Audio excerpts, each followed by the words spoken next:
Let's demo some actual microscope use. You see we have our specimen mounted here, and if you take a look, you might not be able to see super well, but that red dot is illuminated because the light is shining through. Now that's good to know. You can see as we move it out of the way, it gets dark. So we're getting light through it, and we know that it is lined up with the light, and hopefully will be lined up with our lens. Speaking of lenses, your lens may be dirty. This is especially likely with the 40x and the 100x. The reason for that, when we get to 100x and 100x only, we use immersion oil, which you will be familiar with from the pre-lab and the online lab. However, a lot of people will get oil on the 40x if they handle things incorrectly, and so the 40x very often will give people problems. It's blurry, they can't focus or see anything in it, blah, blah, blah. The oil can get sort of crusty, especially if the microscopes haven't been used or cleaned in a while. So you make sure that you clean it. It's simple enough. You get some lens paper.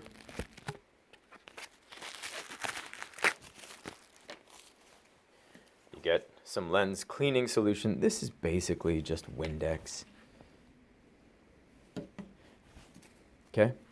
You go in and you gently wipe the lenses and actually give them a wipe. You know, like you are rubbing stuff off of them, especially on that 40x and that 100x. There is oil that is going to be on there, and it's not going to evaporate off like water. Oil doesn't do that. So it's going to be there until it's removed. Okay. With the 40 and 100x, if you push gently, you can push against them, but you shouldn't need to push that hard to wipe this off. Okay, so the Windex will dry, but I sometimes like to make you all throw up by jostling the camera around. Apologies. To just go through with a dry piece of lens paper and give it a gentle wipe just to clean off any residual lens cleaning solution. Again, be gentle when you're doing that. This lens paper is made not to scratch, but it can happen, especially if there's stuff on your hands beneath. So just be gentle. Okay. Those lenses should be clean. Now, do this before you even start using the microscope. It doesn't take long, but it will save you a lot of trouble. Once you know that they're clean, you're good to go. Okay, so to start, we start with our stage all the way down. Usually that's how they're stored.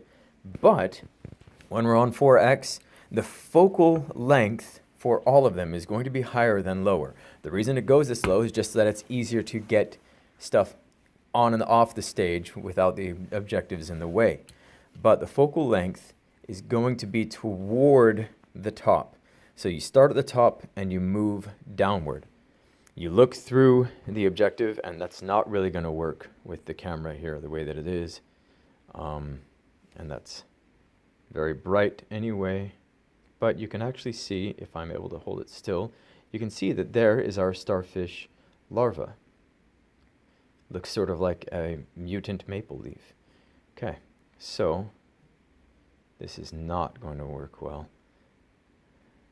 But let's see if we can get it at least somewhat stable. Okay, not going to happen. Okay, but what you'll be able to do is you'll be able to use your phones to take some footage. It's just hard to do with video. There we go.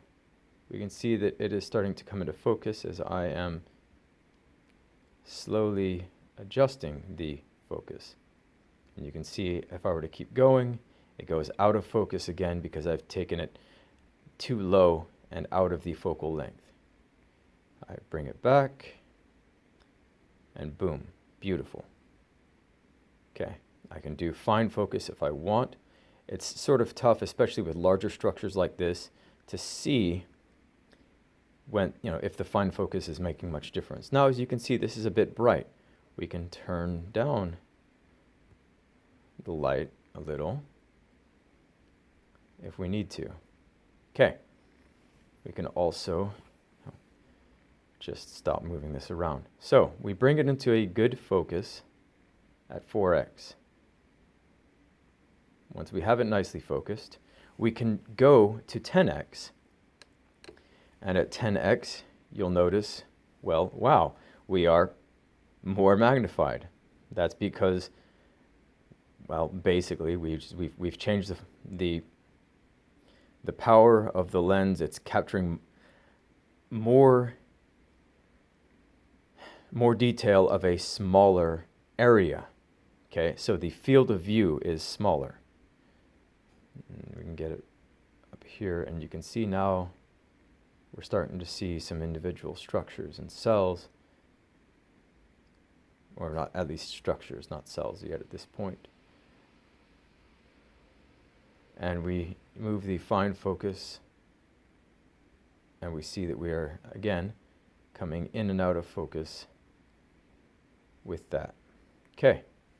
At this point, if we were just looking at starfish larvae as a whole, this would be all we'd need to do. If we wanted to go to a higher magnification, we could do that simply enough. Okay. So again, the idea here is bring it into a good focus at lower magnification so that when you go to higher magnification, you don't have to change it much. You just don't touch the coarse focus knobs. And if you get out of focus so that you can not see anything on the higher magnification, go back to 4 and start over. It will save you time.